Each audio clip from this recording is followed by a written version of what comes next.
जम्मू कश्मीर में एक ऐसा वाहिद अस्पताल जहां बोन्स और जॉइंट्स के ताल्लुक से इलाज होता है, लेकिन इसी अस्पताल में कल रात तकरीबन 9:30 बजे आग नमूदार हुई। अचानक से ऐसा कहा गया कि जो ये आग नमूदार हुई वो पुरानी बिल्डिंग के जो थिएटर है वहाँ से नमूदार हुई और रफ्ता रफ्ता ये आग तेज़ी से फैलती गई और कई सारे वार्ड्स, कई सारे एरियाज़ अपनी लपेट में ले लिए आग ने। Trauma operation theatre ward 6 to 11, ward 12 to 17, spinal ward 18, trauma OT waiting area, faculty rooms of doctors, lecture hall for post graduate doctors, इस तरह के जो एरियाज़ है ये आग से काफ़ी मुतासर हुए। कुछ एरियाज़ ऐसे भी है जो सेफ़ है जहाँ तक आग न पहुँच सके। Emergency casualty, lab, blood bank, administration block, CT scan, digital x-ray, main operation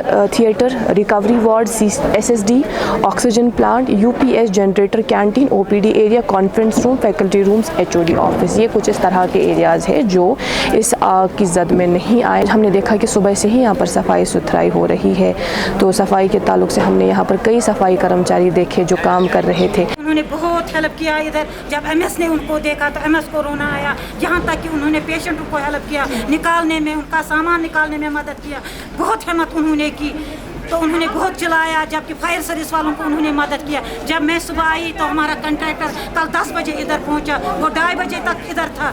2:30 बजे वो वापस हमारा कंट्रैक्टर घर गया। हम सुबह आए, मैं इस लेडीज़ों को हिम्मत से हमने कोयला उठाई, मिट्टी उठाई, बेडों को सजाया, बेडिंग किया, बस उतना ही हमने किया अभी तक। इसके अलावा हमने कई सारे वॉलंटियर्स भी यहाँ पर देखे जो अभी काम कर रहे। तो डिविजनल कमिश्नर जो है उनके साथ साथ सिविल एडमिनिस्ट्रेशन के कई आला अफसरान कल यहाँ इस स्पॉट पे पहुँचे और पूरी तरह से सिचुएशन का जायज़ा लिया। उसके अलावा डायरेक्टर हेल्थ सर्विसेज और हेल्थ महकमे के कई आला अफसरान यहाँ पर मौजूद थे और उनके साथ साथ मेडिकल सुपरिटेंडेंट्स भी साथ थे। काफ़ी ज़्यादा खदशात थे। कई सारे लोग ये कह रहे थे कि शॉर्ट सर्किट की वजह से आग नमूदार हुई। कई लोग ये भी कह रहे थे कि जो गैस सिलेंडर के फटने की वजह से इस तरह की आग नमूदार हुई। GMC की जो प्रिंसिपल है उनका सुबह ही बयान आया, उनका ये कहना था कि नहीं, हम इस बयान को पूरी तरह से मुस्तरद करते हैं कि जो ये आग है वो क्या गैस सिलेंडर के फटने से लगी है। तो उन्होंने साथ में ये भी कहा कि वजूहत चाहे जो भी हो, लेकिन इस वक्त जो है प्रायोरिटी ये होनी चाहिए कि जो पेशेंट्स शिफ्ट किए गए हैं बाकी अस्पतालों में उनका इलाज किस तरह से बेहतर तरीके से किया जाए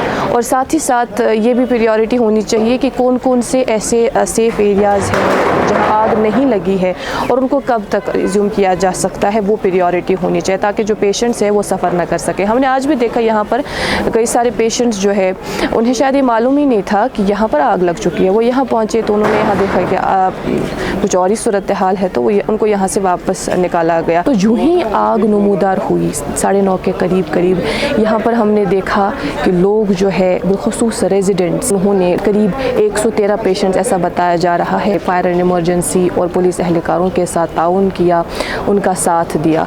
तो हमने इस साथ में ये भी देखा कि जो रेजिडेंट्स थे या जो अटेंडेंट्स थे जो पेशेंट्स के साथ ही थे, एक होता है ना सेंस किस तरह से, लाइक जब आपने पेशेंट्स को हॉस्पिटल से निकाला उसके बाद आप हॉस्पिटल में ऐसी कौन सी चीज़ है जो आप हॉस्पिटल से बाहर निकालेंगे। उन्होंने हॉस्पिटल्स में से ऑक्सीजन सिलेंडर्स को वो बाहर लेके आ रहे थे, वो हमने देखा, ऐसा मंजर देखा, क्योंकि वो उन्हें मालूम है, लोगों को मालूम है कि सबसे ज़्यादा अगर आग फैली, तेज़ी से आग फैलती है तो ऑक्सीजन सिलेंडर्स अगर उसकी जद में आते तो काफ़ी ज़्यादा तबाही हो सकती थी। तारीखी अस्पताल तो है ही ये, और जब 2014 में सैलाब आया था तो सैलाब के जद में ये एक अस्पताल भी आया था। उसके बाद वर्ल्ड बैंक की तरफ से जब इस अस्पताल का जायज़ा लिया गया तो ये कहा गया कि ये पेशेंट्स के लिए फ़िट नहीं है, तो फंड्स वागुजार किए गए। आप जो मेरे पीछे देख सकते हैं ना, जो ये अस्पताल बन रहा है, ये जो नया अस्पताल है, लेकिन अभी तक जो ये अस्पताल है पूरी तरह से कंप्लीट नहीं हुआ है, लेकिन इस पे काम जारी है। लेकिन यहाँ पर सबसे बड़ा सवाल ये उठता है,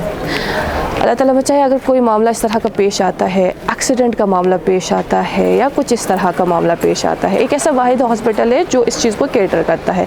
अब अगर ये मामला पेश आते हैं तो वो कहाँ जाए, लोगों में इस ताल्लुक से कियास बरकरार है। ये एडमिनिस्ट्रेशन के लिए सबसे बड़ा चैलेंज यहाँ पर होगा, क्योंकि वो पेशेंट्स 113 पेशेंट्स ऐसा कहा जाता है, करीब 113 पेशेंट्स यहाँ पर एडमिट थे, उनको तो बिलाखिर शिफ्ट किया गया है JLNM हॉस्पिटल, SMHS और JVC हॉस्पिटल में उनको शिफ्ट किया गया। लेकिन देखने वाली बात ये भी होगी कि यहाँ यहाँ पर जो उनके लिए माकूल मशीनरी होती है, जिनसे उनका इलाज होता है, जिनसे उनका ऑपरेशन होता है, इन हॉस्पिटल्स में क्या वो चीज़ें दस्तयाब है, और अगर नहीं है तो उनको किस तरह से बाहम रखा जा सकता है, कब तक बाहम रखा जाए। फ़िलहाल अभी के लिए इतना ही। कैमरा पर्सन शोएब वानी के साथ मैं इकरा खून, कश्मीर लाइव के लिए।